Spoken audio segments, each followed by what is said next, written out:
Satu, dua, tiga. Siap, sudah Komandan.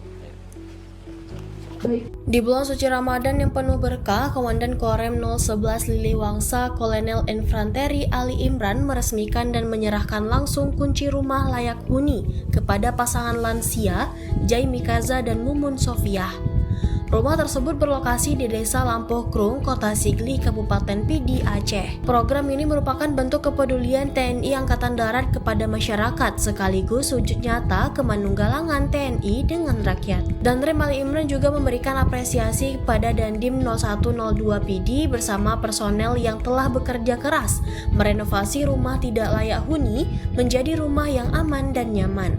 Ia mengajak seluruh elemen masyarakat dan pemerintah untuk terus bersinergi membantu warga yang membutuhkan. Suasana haru pun menyelimuti keluarga penerima bantuan. Rumah layak huni ini menjadi impian yang akhirnya terwujud. Tak hanya bangunan, Danrem juga menyerahkan perlengkapan rumah untuk menunjang kenyamanan pasangan lansia tersebut. Satu, dua, tiga. Siap, sudah Komandan.